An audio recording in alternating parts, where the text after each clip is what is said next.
No DQ Galaxy. We are live with our predictions for WWE Hell in a Cell 2022, the premium live event, which will feature a Hell in a Cell match. We will also very quickly be giving our predictions for the NXT In Your House special, which is coming up on Saturday night. Sunday night is Hell in a Cell. Saturday night, In Your House. And I'm going to go around real quick, introduce the panel, and get everyone's overall thoughts on both events from a scale of 1 to 10. So first, he is the leader of the NoDQ Predictions League. He's the one that runs the whole thing. Mr. Noah Foster, always dressed for the occasion. Noah, your thoughts on both of these shows on a scale of 1 to 10. Oh, hello again, NoDQ Galaxy, as we're back in the world of sports entertainment. Okay, let me be a little bit unbiased here because I know the talent will all try, but storytelling-wise, there's only one match this entire weekend that has some sort of meat and potatoes to it, figuratively speaking. Overall weekend, if I'm going to sum it up, it's definitely a 3 out of 10. The fact you don't even have a WWE and a Universal Championship match headlining your premium live event is a crime against big-time shows. But overall, everyone's going to try, and something should entertain me, at least Sunday in the Red Crate of Hate. Saturday, I could care less, not my NXT. But I will view it to a degree. All right, and we have Mr. General Jerry Slaughter with us tonight, back again. Jerry, how are you feeling about this weekend of WWE Premium Live events? I remember when I cared about both these things. Like NXT used to be great, and Hell in a Cell, like pretty much it like crapped the bed after the whole Seth Rollins the Fiend match. I've read nobody could really take the Hell in a Cell seriously at all either. But NXT wise, I literally had to ask what the matches were, so that actually shows how invested I am in this. So I'm probably gonna give it a 2 out of 10. Hell in a Cell, I'm still going to give it about a 5 or 6 just based on the main event because Seth Rollins and Cody Rhodes have actually done pretty well in building this thing, and this past night on Monday Night Raw was just super. So that actually got me. That's what the go home show should do, is actually get you hyped for the pay-per-view. So otherwise, if they hadn't done that promo, I think I probably would have been set at about 3 for this one as well. All right. Well, hey, they did something then. Mm-hmm. Walter Cruz, he is here tonight with us. He also sent in a little super chat. So thank you, Walter. Says, say yes to no DQ.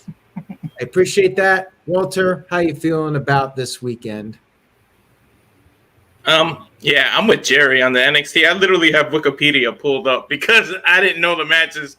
I had to look it up real quick to even give a prediction. In terms of Hell in a Cell, I don't think WWE put that much effort into it, so I'm not looking that much forward into it besides Cody and Seth. And to be honest, it seemed like there was only for 3 weeks, there was only 2 matches announced. It's all of a sudden they announced all the other matches in one foul swoop. It was hard to keep up. I didn't even know what matches were going on. There was only 2 matches that were official for about 3 weeks. So I say about a 4 out of 10 for Hell in a Cell and about a 2 out of 10 for In Your House. Hell in a Cell is kind of ridiculous. Which is a shame because NXT used to rule the weekends when it was always before a pay-per-view. Yeah. You looked forward to the takeover, and then it was a great pay-per-view following. But NXT just... Aaron and I were discussing that. The fact that 2019 we had TakeOver and SummerSlam up in Toronto, that was a great time. But times have really, really changed since then. So not just with COVID, just with the whole wrestling community in general. So it's really difficult to actually get into these shows. Plus, it was Triple H's mind that gave us our NXT, not Vince and Bruce Pritchard. Yep. Very true. Dr. NXT Scorpio was not even aware that Hell in a Cell is this Sunday. So there you go. Well, considering that this premium live event, hashtag Red Creative Hate, is literally just a glorified Monday Night Raw, why would you? Right. Yeah, I'm not really feeling either show. Hell in a Cell, at least you have Cody versus Seth Rollins, which should be a hell of a match. And The rest of the card is Crickets. okay. This isn't Chicago, which means we'll get a pretty good atmosphere for the show. I'll go ahead and say a 5 or a 6. I think it'll be a really good show. I just don't care about most of the card, unfortunately. And I wish we had a Universal title match, like Noah said. To me, that's a big mistake to not have that title being defended on the pay-per-view. So if Roman Reigns had a match, even if it was like against Shinsuke Nakamura or one of the mid-level baby faces, like at least you'd have something and you would have the At title least an appearance by the champion, because that's what you're supposed to have for like pay-per-views. That's what it's supposed to build to.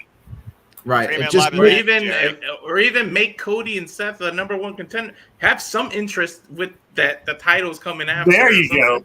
Yeah, The Hell in a Cell match could have been a number one contenders match and had Roman and the Usos like in the stands or like it's for a box just watching.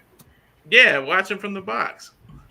And the tribal chief introduces himself to his number one contender afterwards and reminds us to acknowledge him, for they are the ones. But no, that'd be too creative. Yeah, And or at least the least that WWE can do is go back to the old cell, get that red cartoonish cell out of here, and go back to the original at least. Agree 100% on that. Now, Richard brought up how like the expectations are low, and with the talent being so good, we usually end up being satisfied at the end. I agree with that. I feel like the WWE roster makes the show, despite the somewhat.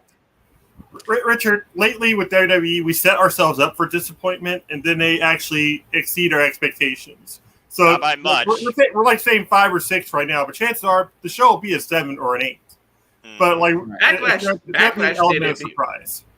WrestleMania Backlash did it because I had really low expectations, and it surpassed my expectations. So Well, you remove a couple of matches, and that show probably would have been perfect. But I do agree. Mm-hmm. And then there's a comment here about Roman is only doing the stadium shows. Chill. Yeah, well, they just got rid of Money in the Bank being a stadium show, and apparently he's not being advertised for it. So I hope there aren't any more cancellations like SummerSlam, and they have to move SummerSlam to a smaller arena. We'll see. Well, at least we know there'll be no same day cash-ins because he's not even going to be there. It's probably a wise move on WWE's part, considering Roman Reigns is literally the face of your company. Yeah. Prevent him from injuries. Anyways, we'll talk about the main roster stuff here in just a minute. My excitement is probably like a 5 or 6 for Hell in a Cell. NXT, like a 2 at best. Like, I really have been so disconnected with NXT these days. Like, I tried to stay with it, but it just isn't. I was really worried I was lowballing when I said my numbers, but the other fact you agree with me, Aaron, this is good. Yeah. I'll be quite honest, I haven't seen an NXT 2.0 besides the one where like Mandy won the championship. That was like the only 2.0 I've watched. I took a chance on Stand and Deliver. Meh. All right. I mean, I thought Stand and Deliver was a good show, but not at the level of Not takeover worthy. Not takeover caliber. Correct. All right. So what we're going to do here is we're going to blow through NXT very quickly, give our predictions in your house this Saturday. We have 5 matches. Let me go ahead and pull up the little graphic for this weekend's NXT event. There you go. NXT in your house. Botch. Oh, wait a minute. This is 2021. I'm about to say, man, there's like 4 of those people still. Wait, no, none of them are in the company anymore, except for Pete. And he's no longer. You shouldn't Pete even Dunne. have said anything, and let's just see how many people know NXT. I think the dead giveaway was the 2021. To be fair. Wow. All right. There we go. That works. NXT That sounds 2.0. You see that Bray Wyatt wannabe Joe Gacy? That's how you know this is NXT 2.0 2022 in your house. All right. So we have 5 matches, and we're going to go ahead one at a time. Each of us will give our predictions very quickly for this event, premium live event. And I will go ahead and start us off here. We have Mandy Rose versus Wendy Chu. And real quick, we have a super chat here from Psycho Jet Black says, why would they do Money in the Bank in an arena without Reigns? Well, they have to do Money in the Bank, period. So they could not do it in a stadium because they couldn't sell the tickets. So at this point, they have to do it in an arena with or without Roman Reigns. I think a better than the question roof of the WWE building. Yeah, I think a better question is that someone probably will ask you soon, why would they do a premium live event without Roman Reigns in some capacity? No, I guess they just have to do it.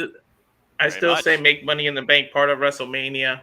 You have the women's ladder match on night 1. You have the men's on night 2. Get rid of the premium live event as a whole and bring back King of the Ring. Yep. But I guess Cody Rhodes has to try and fill that Roman Reigns spot. Good luck, now, I guess. Jigsaw 44 said take under. I like it. We're going to call it NXT take under from now on. Okay. Mandy Rose versus Wendy Chu. Thank you. Mandy Rose, Wendy Chu. I am not into this Wendy Chu character at all. It's pretty much comedy, not very good comedy in my opinion. Mandy Rose will retain. I think if Wendy Chu wins, then I'm not even going to watch the takeovers anymore. I am going out right now and saying it. If Wendy Chu wins the NXT Women's title, I'm done covering the takeovers, period. I will not be predicting them. I will not be recapping them. I am done if Wendy Chu wins that title. So that's that. I'll be sure that you hold to that word and make that official across the league. We will make that official. Toxic Attraction versus Katana Chance and Kaden Carter. Don't see any reason for Toxic Attraction to lose the titles, and you can change the names of the competitors, but that doesn't make any difference in my opinion. Toxic Attraction will retain their titles. We have Pretty Deadly versus the Creed Brothers. I like the Creed Brothers, and I could see them winning the titles, although I really think that they should probably be called up to the main roster fairly soon. I think the tag division needs some meat, some beefy men in their division, and Creed Brothers definitely would help fill that void. But I think they'll have a run with the titles. I'm going to go with the Creed Brothers to win the titles here and give them a little bit of a run. Maybe in 6 months they drop the titles and go over to Raw or SmackDown. Now, of course, I think I remember predicting them for the last pay-per-view, and they did not win the titles. Maybe they will this time, or maybe not. Maybe Pretty Deadly win, and Creed Brothers are on the chase indefinitely. Maybe they never get the titles. We'll see. I mean, this one I think could go either way, but I'll go ahead and say new champs. Next up, we have Cameron Grimes versus Carmelo Hayes for the North American Championship. I think this might be the match of the night. I'm really looking forward to this one of all these matches. I think it'll be really good. Cameron Grimes just won the title, though. Then again, Pretty Deadly just won their titles fairly recently. This is another tough one. I will say that Cameron Grimes retains, but I am not feeling confident about it. I could see a title change. Would not shock me. And then finally, Braun Breaker versus Joe Gacy. And if Braun Breaker is disqualified, he will lose the title. I'm really into Braun Breaker, but to be totally honest with everybody, this Joe Gacy feud has just sucked the life out of my interest in what's going on with Braun Breaker. Like, get him on the main roster, get the title off of him, but I don't want Joe Gacy winning the title because I just feel like that would make the title even less meaningful. So I'm kind of torn here. I want Braun Breaker on the main roster, but at the same time, I don't want him losing the title to Joe Gacy. So I'm going to say Braun Breaker retains. Wait for somebody else who can carry the brand, who's more intriguing. Hopefully not, what's his name, the tall guy. I already forgot his name. Von Wagner. Hopefully it's not Von Wagner, but yeah, I'll say Braun Breaker retains. Noah, we'll go over to you on this. As you've said before, hashtag not your NXT. Tell us how you're feeling about this show. All right, let's take a look here, shall we? Former NXT UK Tag Team Champions Pretty Deadly are now there in Vince's NXT with the NXT 2.0 straps. After the Creed Brothers came up short at Stand and Deliver. And while the Creed Brothers are part of Diamond Mine, I'm almost thinking that act is starting to fall apart. Now that Stokely is with Jay Cargill, a match made in heaven, and right now Roderick Strong is trying to rebuild Diamond Mine. So something tells me right now, because I feel like he's trying to create Beverly Hills 90210 with actual rich people this time with Tiffany Stratton, he's going to have the pretty boys from the UK hold those titles. Cameron Grimes, Carmelo Hayes is the only real match this night that could go either way and could truly steal the night with what those two are capable of. They put a lot of stock into both men, and here I thought one of them was going to be bald by this time. But something tells me right now that we need to stop flipping the NXT North American Championship. Right. So I'm going to say that Cameron Grimes retains. As far as the Women's Championship, and Bruce Pritchard and Vince McMahon's NXT, where even Brazzers is embarrassed by their content. Something tells me right now they're still going to have all of Toxic Attraction still be the standard bearers of this entire women's division. So I'm just going to sum up easily and say that in both matches, even though Dakota Kai and Raquel Gonzalez were able to pull a fast one Stand and Delivered, I think that Toxic Attraction across the board will retain their titles too. And as far as Joe Gacy, Janitor, Bray Wyatt, less than 2.0 anti-ripoff inclusive man wants to go, if Bronson Breakker loses the NXT 2.0 Skittles Championship, he's not going to main roster. They will revisit this like Dolph Ziggler, but they will keep it down there in NXT 2.0. But a world ruled by Joe Gacy is a world worse than what our politics are doing with gun control. So I'm going to say right now that Bronson Breakker retains the gold too. No titles, change hands. Noah Foster, thank you for that. Now we'll go over to Walter Cruz. Yeah, I said it off camera. I'm completely agreeing with Noah Foster. I don't think any titles change hands. I think Cameron's going to retain. Toxic Attraction is going to retain. Pretty Deadly is going to retain. Mandy Rose. The only one I'm a little iffy about is Braun. I'm with Aaron. I don't want Joe Gacy to win, but I'm so anxious to see what they can do with Braun on the main roster. That is kind of like get him off NXT and let's see what you can do with the main roster. But I don't think he's ready just yet, so I'm going to say he retains as well. Raw certainly needs something, though. That's for sure. Yeah. All right. And we got Jerry Slaughter. That's right. Oh. Aaron, we did forget one more match. And thank you, Sean Garner, because there is the Women's Breakout Tourney Finals between, I believe who I said, Miss Beverly Hills, rich girl herself, Tiffany Stratton, and the former Roxy Ring of Honor Women's World Champion, Roxanne Perez.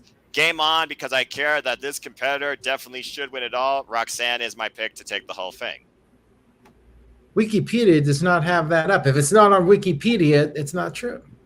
Yeah, we are before the go home, so just wait and see. All right. Well, if that match happens, I go with Roxanne to win it. Yeah, I'll pick Roxanne too. That's probably they're probably going to add it officially tonight. So it surprises me they don't have any grudge matches like Santos Escobar and Tony D'Angelo. But then again, we are before the go home, so who knows? That's the guy that should beat Braun Breaker, Tony D'Angelo. I could see that, especially when being a Don now and has his own family. Right. Jerry Slaughter, I saw you had a coin there. Are you going to literally flip a coin for your picks? I was going to, at least for one of them, because some of these matches are pretty much cut and dry. Like the Toxic Attraction, I can see them keeping the belts regardless. So Mandy and Toxic Attraction are keeping their titles. Carmelo versus Grimes. Yeah, that's the one match that could go either way, and actually I can tolerate. Title change, Carmelo. All right. I'm actually gonna go with Carmelo on that one anyway, because like people keep on saying it's like, all right, Cameron Grimes still has the belt for a while, or hasn't had the belt that long. Neither did Johnny Gargano, and he lost on his first match against Velveteen Dream. So that does not mean anything. That North American title could easily be the TNT title at this point, and just be going back and forth, back and forth, back and forth. All right, Creed Brothers versus Pretty Deadly. Pretty Deadly retain. Not sure how that's going to happen, but I hate the team. I hate them in NXT UK. I hate them now. But that's actually a good sign of a heel, because usually, for me, I usually root for the heels. But this time around, I don't want them to. I don't want to see the belts. I don't want to see them. I don't like them. The breakout tournament, I'm going to go ahead and say Tiffany, because everybody else is saying like Roxy, because like in the long run, she was like one of the last. She was a former Ring of Honor champion, and they want to make their name in NXT 2.0. So I can see them putting the belt on Tiffany instead. And Gacy versus Breaker, I see Gacy actually winning it, and mostly because the whole idea of Braun Breaker going back after the belt is a little more exciting than right now than him keeping the belt. You have these situations where, especially where there's really no other contenders, because if you think about it, we thought entirely too long about who'd be the next contender to either one of the champions, either Joe Gacy or Braun Breaker. So with Gacy, there's more of a vulnerability to him, like more of a chance of somebody taking the belt right back off him, and Breaker can go off and do his own thing, and that's fine. And Colin actually made a really cool comment a little bit ago about the identity of the Druids that go around with Joe Gacy. He thinks they're the grizzled young veterans, and I think that'd be really cool. I haven't seen them in quite a while, and that'd be a great way to bring them in NXT 2.0. All right, that's a wrap for NXT. We do have a few more super chats. Actually, we read that one. So we got this one from Dr. NXT Scorpio. He says, me personally, I hate the NXT crowd. They turn on the babyface and start booing them for no reason whatsoever. One of the many reasons I can't stand NXT, LOL. How has that crowd been lately? Because I haven't watched a whole lot. Are they still really? I haven't been watching it. I missed the Full Sail University crowds. They had NXT booming, but I don't know about now. That crowd actually reacts? Apparently so. All right. We're going to move on now to Hell in a Cell, which is this Sunday. Don't give me any ideas, Chicago. Richard. Right. Please don't. All right. We got 5 matches or 6? 6 matches. Six We have 6 matches. as of right now. All Raw matches. I suppose we could have a SmackDown match added on Friday, but I think they're really trying to hammer home the fact that the brand extension still does exist, and this is going to be exclusive Raw pay-per-view. Raw pay-per-view. Backlash was more so SmackDown, I guess. Maybe you have a point there. The cell's red, so I don't know. There you go. Right to go with Raw. Can't wait to see NXT 2.0 to like spray paint their cage. All the rainbow. colors. It looked like this shirt, tie-dye cage. Yeah. Just have a paint bomb blow up inside it. Just smear the whole thing with funfetti. Yeah. What's wrong with Riff's AEW shirt? Shouldn't be He's wearing an an unbiased AEW wrestling shirt on a fan, but I guess video. somebody's being a little sensitive to it. Go figure. If it was Mario or South Park or freaking Breaking Bad, it'd probably be a whole different story. Then again, there's probably different audiences for all 3 of those shows. If he's wearing Mario one, it's like, what? Hey, why do I Sonic? People are complaining about everything regardless. It doesn't matter. I mean, everyone finds a reason to complain about nothing. Mm-hmm. All right, let's get into this red creative hate nonsense. What you got first? Bobby Lashley versus Omos and MVP handicap match. I do not care about this match. I have little to no interest in this match whatsoever. And I'm just going to go first here, go very quick because I have very little to say about it. I want this feud to be over. I think Bobby Lashley should move on to something else, maybe another match with Brock Lesnar. But the Omos thing, I'm over it. I've said that before. MVP, I guess, has given him a stay of execution, but I'm not really feeling it. I think they're going to win, though. I think Omos and MVP will win. They have the numbers advantage, and that will give them the W in the end. But, I mean, if Lashley beats them and that's it for Omos, I'm totally fine with that. But I'll say the bad guys win this one. Walter, what do you think? I honestly couldn't care less about this match, but I think that somebody backstage is behind Omos and MVP will get it done. This is a new, maybe they're going to form a faction or I don't know what's going on, but poor Bobby, he went from WWE title to this crap. I feel really bad for him, and I feel like that, in the storyline, they made him hurt his shoulder and that Brock cost him. He should be wanting to go after Brock and bypass Omos, but I'm going to say MVP and Omos are going to win. All right, Jerry And Slaughter. I hope that's what do you it. I think? hope they dead it after this. I hope there's no other rematch. What was the question? No, it's on Jerry now. Yeah, Oh, okay. he said Jerry Slaughter. That's me. Oh, I thought he asked me a question. Okay. Is your name Jerry Slaughter? No. There's only one general, and he's in the very top late right this corner. day. Let's see. It's weird to call Bobby Lashley a veteran at this point, but he has been with the company for quite a while. Not really. But at the same time, I really don't see him dropping this match. And I think if it's a handicap match, yeah, that'll end the whole thing, hopefully, between them. So I'm hoping Bobby Lashley actually picks up the win, and he actually pins it, Omos, and MVP is just knocked outside the ring or some crap at that point. But Bobby Lashley, hopefully, for the win. All right, Noah Foster. Walter, look at it this way. At least Bobby Lashley is not a member of the New Day. That being said, I look at this match, I figure about going one of two ways. 50-50 premium live event booking, or Bobby Lashley finally pins the man that started this whole thing in the first place, and that's MVP, and hopefully moves on to bigger and better things. But as that leaves Omos, what do you do with him, and who does Vince want to push more, this giant man or the veteran? That being said, there is nothing going on right now for any of these three men besides what's happening here. Instead of Alexander, I guess he still has that past favoritism with MVP. So just because it's a handicap situation, because why else would you do this? I'm going to say that the bad guys pull the win too, by hook and by crook. Yeah, we're not shocked. I cannot see Bobby Lashley not gyrating at this point. Thanks, Noah. Well, speaking of gyrating, Psycho Jet Black sent in a $2 super chat. Says, "Will Omos get a dancing gimmick like the Great Khali?" You never know. They Depends who just did it manages with what's Jinder Mahal's partner name? Shanky. Shanky. Yeah, Shanky, they're doing yeah, it with they Shanky. just- Yeah.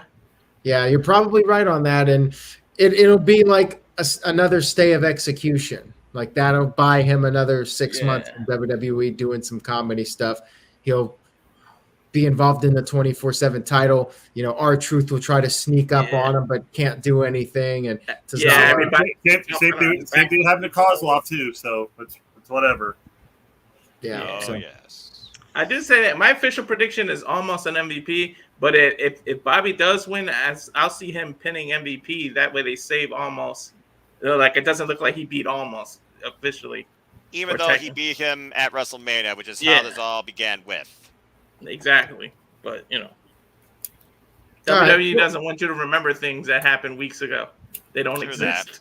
All right, guys, let's move on here to the next match. We got Austin Theory defending the United States title against Mustafa Ali. Now, this past Monday on Raw, we had Ali winning an opportunity, but Austin Theory made the match happen right on the spot. Austin Theory picked up the win, or Theory, I should say. He's not Austin anymore. He beat Theory, or Theory beat Ali, and then Adam Pearce said that Vince McMahon wanted there to be a fair fight, so thus a rematch has been scheduled for Hell in a Cell. Okay. Now, what's interesting about this, it's in Chicago, which is Ali's hometown. Could we possibly see a title change? Usually in the world of WWE, the hometown guy does not win. So, Jerry, what do you think? I think it's kind of weird how the match was actually set up in the first place, because Theory should have been like looking nervous or, not really excited about facing Ali again at full strength at the premium live event. But he seemed indifferent to it, which was kind of weird, especially for his character.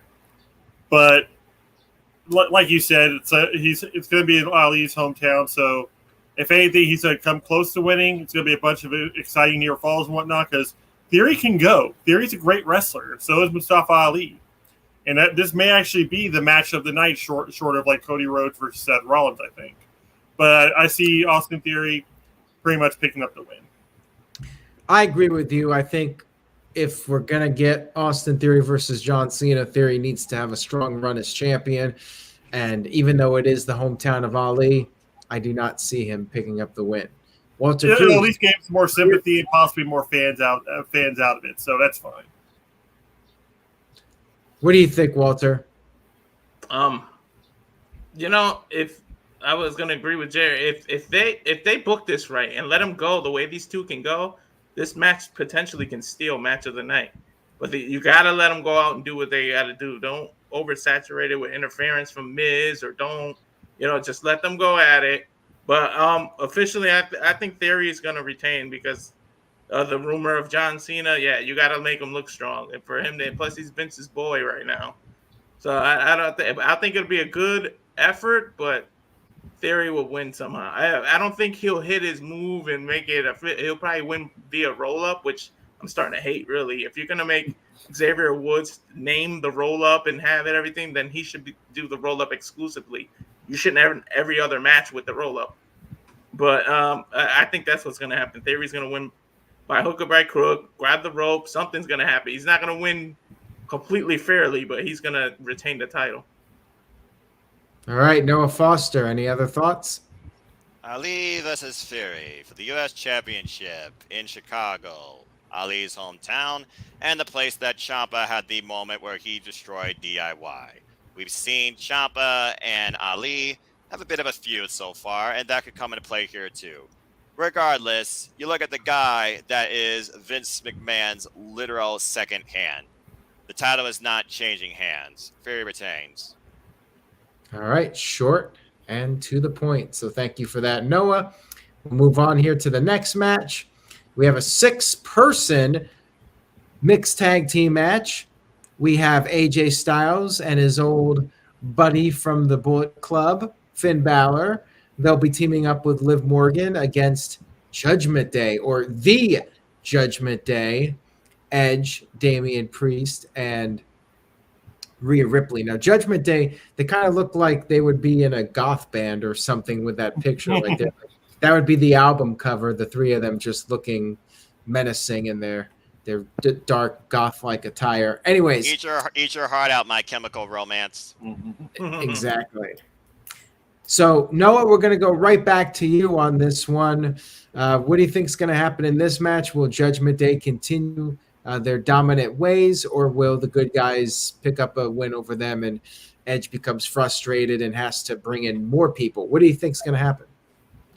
I will say this about the Judgment Day. It's an interesting act where you have the man himself, Edge, guy that reinvented himself, talking about this mountain of omnipotence, breathing new opportunity, letting people be themselves, not be a shill to the masses. And we got great potential in 2 up-and-coming rising stars in Rhea Ripley and Damian Priest. They are a united front, it seems, under one message. And Edge is not done recruiting. That being said, I look at these 3 that came together that are definitely sentimental favorites. More so Liv Morgan than the other 2, when Finn Balor has literally been jobbed out to the likes of Madcap Moss and Fury as well. AJ Styles, he's the veteran. He doesn't need the win here, but it comes down necessarily to, do I see this thing continuing? You got 3 that's coming together here, just survive on Monday Night Raw. Something tells me that there will be some sort of judgment in favor of the emo group that's going to grow. I'm going to say that the Judgment Day wins here because right now they're the new act. They got to stay strong as a united front. Thank you for that, Noah. Walter Cruz, you're up next. In a perfect world, I say Balor turns on his partners and joins Judgment Day, and they will come out victorious. I'm all for that. You know what the hell? I'll say that that's what's gonna happen. They're gonna lose. They're gonna win Judgment Day, and then Balor is either he's gonna cost them the match or join them after. But I think Balor might turn heel on this night and go with Judgment Day. Turn on his partners. So I'll say Judgment Day wins. Plus, they have all the momentum, and I feel like maybe they should be built up to feud, like Aaron says, with the bloodline. So I think Judgment Day wins here. Well, they now, can't Jerry, do Imperium, so this is the next best thing. Jerry, what do you think about Ciampa possibly being part of Judgment Day and being a factor in this match? Get out of my head, Aaron Rift. Because I'm pretty sure the end of this match is going to have the bad guys winning, but it will be with a fairy tale ending. I can actually see him showing up at the end, possibly nailing Balor or AJ, either one of them, with the fairy tale ending, getting out of the ring, and the pinfall being picked up by Damian Priest. Edge will just be on the outside of the ring laughing. So imagine if they both joined at Champ is showing up since he's not doing anything else right now, and he's already been rumored to be in the group anyway. That'd be a perfect way of introducing him in. All right, thank you for that, Jerry Slaughter. Now we'll move on to our next match, which is Kevin Owens one-on-one with Ezekiel. Now, I'll go ahead and start with this one. You know what, Noah? You know what I would like to see in this match? We've seen Kevin Owens getting upset. It's very entertaining, but I feel like they gotta take this in another direction and do something different. So here's what I'm thinking. What if Kevin Owens comes out there and instead of Ezekiel, it's Elias? He comes out there, he's got the beard, the long hair. Elias is back, and Kevin Owens is furious because he thought he was going to face Ezekiel. Against Elias. Elias beats him, and then the next night on Raw, Ezekiel's back, and he just keeps fucking with Kevin Owens. I want to see that. I want to see Elias show up on Sunday. So I'm going to say that here's how we're going to predict it. You predict either Kevin Owens wins or you predict Ezekiel/Elias wins. I'm going to say Ezekiel or Elias will win, but that's my prediction. Ezekiel, he will beat Kevin Owens, going to do something to fuck with him again, and this storyline will continue probably for another 3 months. Yes. I got so excited I dropped 2 F-bombs. There you go. Jerry, what do you think? I think it'd be really great, like if the internet would win at this point, if Damian Sandow would show up as dressed up as Ezekiel. You're in my head. I was just gonna say that Damian Elias, Sandow should come back. Just have him come dressed up as Elias, like on the ramp, just like in the middle of the match or something, enough to throw off Kevin Owens, and Zeke gets the pinfall. That would be really interesting. And then just actually have him walking around like with Elias, with the Ezekiel the whole time, like for the next couple of weeks, and then they have some sort of tag match with Kevin Owens and possibly Zayn, unless he's doing something else, which is with the whole bloodline thing. But it'd be cool to see them team up versus Sandown and Ezekiel. That'd be such a great match. It really would be. So I see Ezekiel actually winning the match, and the chance are it'll be because Elias's music starts playing or something, and Kevin Owens gets distracted. That's another good idea too. Like that music could play, and that throws off Owens thinking, "Oh wait, he's here." Nope. It's like he almost forgot his own bullshit. Sandow can pull that off, so because he kind of already looks like him, he can pull that look off. Yeah, so well. Because I see Kevin Owens like squinting at the ramp, like. Yeah. And the thing is, like, a fake beard can be worn for Elias, so they can easily make that work anyways. Yeah. And Sandow would be entertaining too. Like if they brought him in and Owens is like, "That's Damian Sandow. That's not Elias." Yeah. Elias. When they're gonna start, you just hear a strumming the guitar and "Hello, I'm Elias," and he's like, "What? Why Ezekiel's already?" But it's just just the guitar strumming. They could just do the guitar strumming. It's one of the very few really entertaining things on Raw right now. So that would be just an awesome way of just make it go even more absurd. So I'd be all for this. All right, Noah Foster, what do you think? I love these ideas, considering this is one of only 2 things I actually give a damn about in WWE as a whole outside Roman Reigns. I would love to see and it plays Amen, or we hear somebody say who will walk with Elias. All this fun with Kevin Owens' mind has been absolutely hilarious to me, and I hope these shenanigans do play out. But regardless, let's look at the decision here. In order for this to continue and Kevin Owens to go further into Jesse Ventura conspiracy levels, I definitely have Elias, Ezekiel, and a third cousin we can bring it forward too, coming out as victorious. I hope that this really does have a lot of fun shenanigans, to say the least. Lights go out. Maybe we get the stool and Elias in the middle of the ring. Maybe you go underneath the ring and Elias pops out on the other side, or some sort of remnant of Elias, like his guitar, which we haven't seen at all. Something needs to play in here to affect Kevin Owens' psyche, and that will play into this end of this match. Regardless, that'd be it. Like Elias's music starts playing, and there's like his guitar sitting on a chair on the top of the ramp. There you go. Yes. Or psychological warfare at its most hilarious finest. He can Don't hit screw this KO up. with a guitar, and they'll be like, "See, I told you we were Elias." And he's like, "What are you talking about? This is Jeff Jarrett's guitar. He let me borrow it." or he gives the guitar. He gives the guitar to Ezekiel and has him try and play it. And Ezekiel's like, I don't know how to play this. Elias was always the musically talented one. Elias is a musical one in the family. I don't know what you're talking about. Right. Now, Either way, Ezekiel, I can Elias talk. will speak or walk, but regardless, definitely will stand in victory. right. Agree with that. Caleb Jacobs said Elias burned his guitar. Well, that's the thing. He could just borrow Jeff Jarrett's guitar and use that. Who's to say Elias didn't have more than one guitar either? Exactly. He probably has like a whole closet full of them, or at least he did at some point. All right. Seth Rollins sent in a $5 super chat. Says Elias's music hits. Damian Sandow comes out dressed as Elias. I That love would be it. the ultimate Here's moment. hoping. I hope that's what happened. That would be the ultimate moment. So Walter, I know you want that to happen. What is officially your prediction? Oh, I think Ezekiel's winning, definitely. Right. Like, this is proof that you can give a bad idea or a wrong gimmick to the right person, and they could just make it work. Elias or Ezekiel is making this work. And Kevin Owens, for his part, you got to give Kevin Owens his credit because he's making this work too. And it's like, this is what Raw is. This is entertainment. This is the other part of wrestling besides the physical wrestling, the drama, the comedy. This is how you make comedy work. Not the 24/7 title crap you're doing, but this works. It just somehow works. I don't know. I can't put my finger on why it works, but it just does.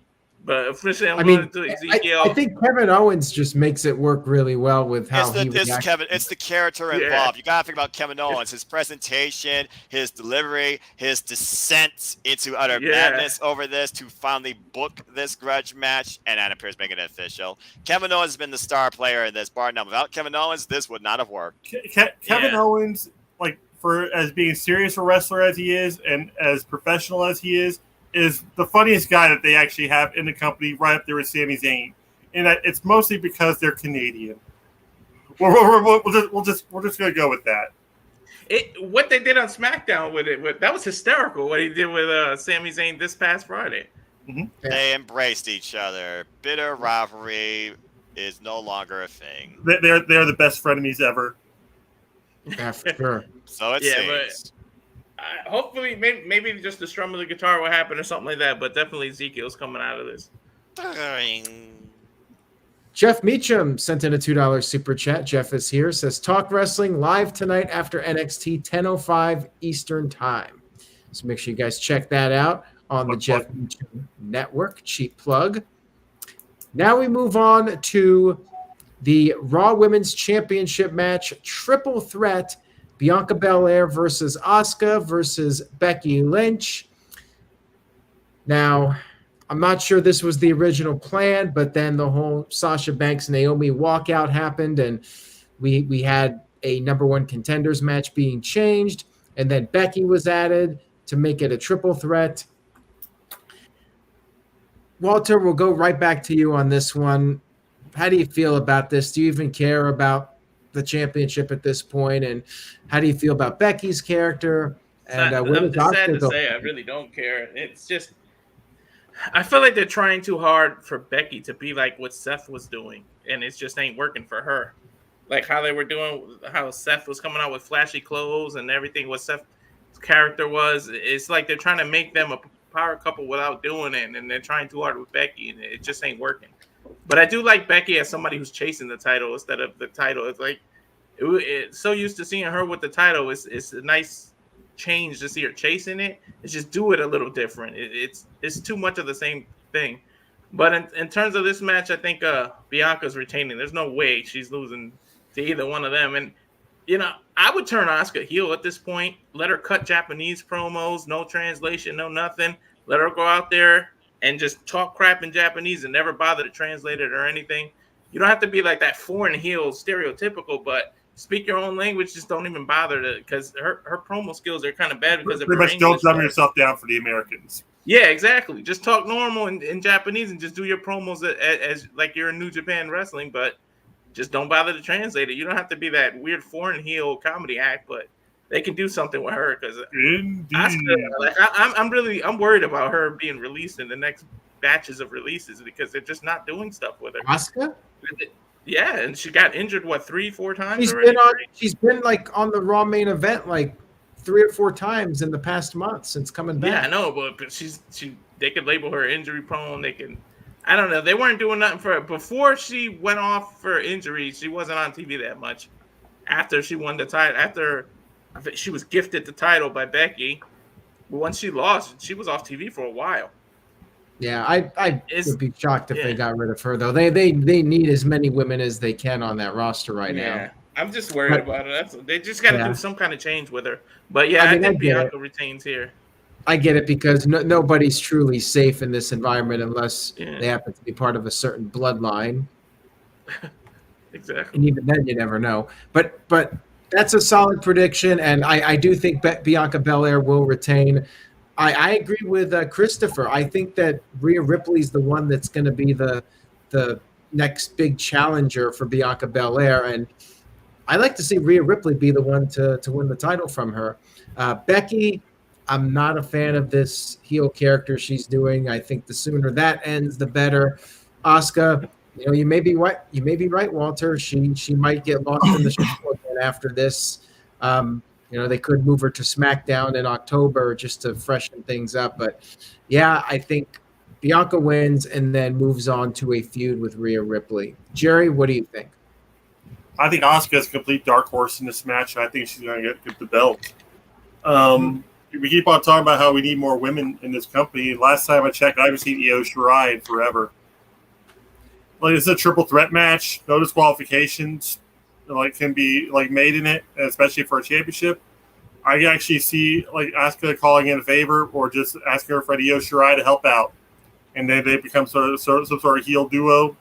I like Walter's idea of them speaking nothing but Japanese. That'd be really awesome, and that'd be a different take on the character, and it also gives you more opportunities. It gives you Becky versus Bianca for number 1 contenders match. You could have even since the brand splits still exist, you could have wild cards show up on either show trying to take the belt off of Asuka, and she can go back into that whole everyone fears Asuka thing, and that'd be really great because it all just seems like it's been lost lately. She's lost her edge, and she's dancing around, just laughing, crying, whatever. It's stupid. I think it'd be great for Io Shirai. It'd be great for Io Shirai to show up and remind her who the hell she is, and that'd be great. Maybe she needs to join the Judgment Day. If she lost her edge. Oh, there's an edge right there. Right. No, Foster, your thoughts. Bad pun. Jerry, we don't need Kabuki Warriors 2.0. You saw how far that went. Okay, women's title match. Raw, triple threat. The rule of a triple threat. You have a fall person, you have a buffer.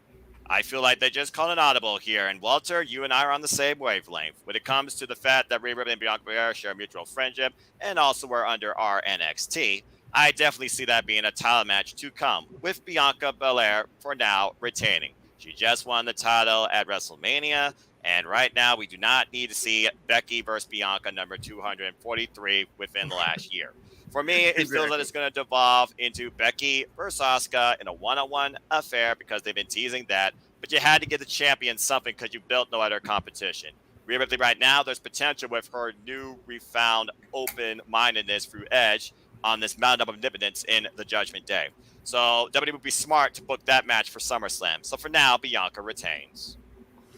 That's the one negative about all this undisputed title, because it's once Rhea gets that title, now I'm going to want to see Judgment with all the titles. But the fact that you unified them, it should have stayed separate, and then Bloodline can have all the SmackDown titles, and Judgment Day can have all the Raw titles. Then you make something happen at Survivor Series or something. That'd be too creative. Yeah. Yeah, I mean, I think it'll be a good match.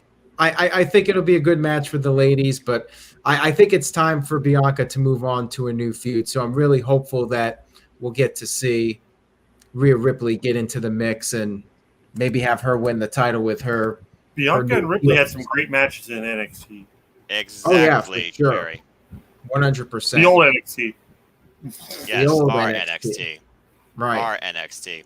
Plus, All Rhea right. Ripley right now, when you think about it, she's the second biggest female star on that roster. Outside Yes. Becky. Now, real quick before we get to the main event here, well, two things. Seth Rollins sent in a $2 super chat, says, random question, when does Bayley return? When I she think- chooses to. TikTok. Pretty Right. much. It's got to be pretty soon, though. I'm thinking she's got to be coming back at any time now. They, It's just they, a they matter of gave when. it a year. That injury recovery time is a year, and it's been just about a little over a year, right? Yeah, I mean, Pretty much. initially it was thought that she would be back earlier this year, but yeah. How I'm about thinking it's the soon. Raw after? How about the Raw after Hell in the Cell be the next contender? Yeah. Well, that's if I she mean- doesn't go to Raw and, she doesn't stay on SmackDown. But if you ask me, SmackDown needs more women. They got nobody. Yep. All right, so we now have one match left, which is our main event of the evening. But before we get to that, I do have a little announcement for everybody. So I have to let you know that a certain someone is coming, and his name is Robbie. Robbie is coming very soon. All right. That should be Everyone is speechless, at a loss for words. But Robbie is coming. Okay. I entertain this notion, considering what that man's mind might bring forward. We'll see what the new Robbie is all about very soon here on NoDQ.com. And one of you might get the honor of being on that panel when Robbie comes. Honor. Yeah. All right. Cody Rhodes versus Seth Freakin Rollins. Hell in a Cell match, which I'm looking forward to. To me, this is by far the most anticipated match of the evening.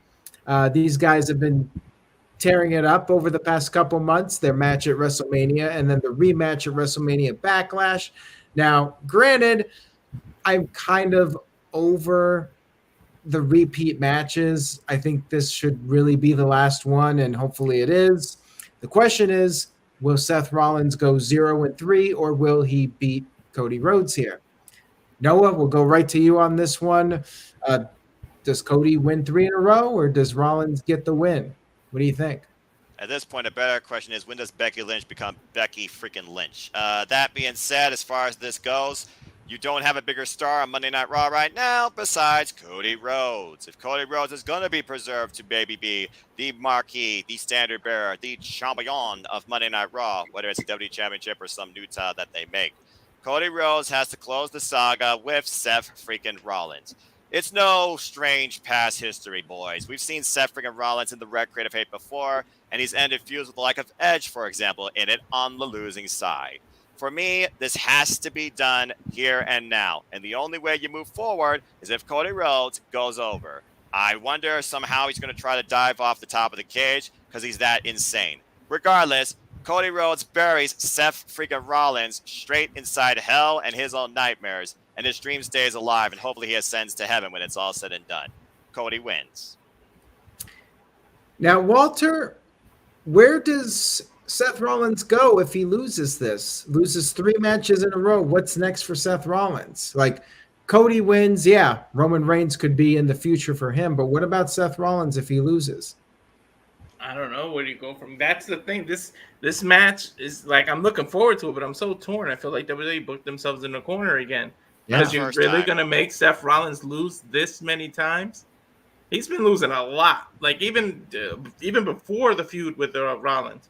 He lost a tag team match with KO. I mean, maybe you reunite him with KO and he tries to help him conquer Ezekiel. Maybe you use Damian Sandown as Ezekiel and Elias against KO and Seth Rollins. Who knows? Or maybe Seth, he gets a bone thrown at him and they thank him and everybody thinks Cody's going to win the Money in the Bank, but maybe Seth Rollins wins it. Maybe for being a company man as a thank you for all these losses and you stuck through everything we did with you as a character, here's a reward, and they give him the Money in the Bank again. Because Seth Rollins, I don't know anybody, he had the greatest cash in out of all the Money in the Bank winners. That was the best. Like, who would have thought to do that? Like, and the way he did it, it was just perfect. So I mean, I'm gonna predict Cody, but it's just a shame that they're doing this to Seth Rollins again to make him put someone over again. I think you make a great point though about the Money in the Bank briefcase. I think one of these two guys is going to get the briefcase. I think the loser will probably end up getting the briefcase, but I feel like Cody's going to win for the clean sweep, and then Rollins, you'll think he's down and out, and that's it for him. But then he does win Money in the Bank, and Cody wins the WWE title, and that old ghost from the past is back to haunt him again. And because that's all you need. That you give him the Money in the Bank, and his momentum is right back on his side. So, and he could try and hold it until WrestleMania. Seth Rollins could pull a Brock Lesnar at Money in the Bank. Yeah, and maybe they do Cody Rhodes versus Seth Rollins again at WrestleMania next year, after Rollins cashes in Money in the Bank or whatever. They could definitely do that. There you go. So Jerry, your thoughts? In a perfect world, MJF would have stayed on the plane and costed Cody Rhodes this match. Oh yeah, that would be something else if MJF showed up and helped Seth Rollins win. That would have been perfect. Just Burberry shows up on the Titantron, and then like MJF appears. Place would have gone bananas. Seth Rollins would have picked up taking care of it, distracted Cody Rhodes, and that would have been the end of it. And then you have Cody Rhodes versus you'd have Cody Rhodes versus MJF, and then you have Seth Rollins maybe making a play for the world title, universal title, or just getting himself into qualified for the Money in the Bank match. Just start building that momentum. I still think Seth Rollins is going to win. By hook or by crook, I think Seth Rollins is going to win. I don't know how, but they've been playing up his Cell in the Cell appearances a lot on WWE.com, showing his long history of these Hell in the Cell matches, and that this is his playground now. This is what he does. And yeah, I can actually see Cody Rhodes probably doing like a moonsault off the cage, but I see him or in the cage somehow, but I see him missing. And it's that kind of hubris and whatnot that's going to get him curb stomped, and that's going to cause the end of the match. You might be right on that, Jerry. WWE isn't this creative, but could you imagine if the lights went out and Bray Wyatt showed up and cost Seth Rollins, and they just renewed that just as a 180 for the come back in the Hell in the Cell? Can you imagine? It would be a really cool way of bringing it back around, but same time. Yeah, Bray Wyatt was on Twitter today with a couple of interesting tweets, so never say never. I feel like Brock Lesnar that would be going super up is more realistic. Really just hear the Firefly Funhouse theme again, and all of a sudden, like, what? I don't think WWE is that but that would be one hell of a way to bring it all the way back around. Yeah, or maybe it's and that kind of answers where you go with Seth Rollins after that point too. Mm-hmm. Yeah. Psycho Jet Max sent in a $2 super chat, says, who comes harder, Robbie or Veer? Veer comes really hard, but maybe Robbie comes even harder. I'm about to say Veer's promotion was, and like it actually had, movement. Now, I mean, take a look at this guy. Does he look like somebody that comes hard? Oh.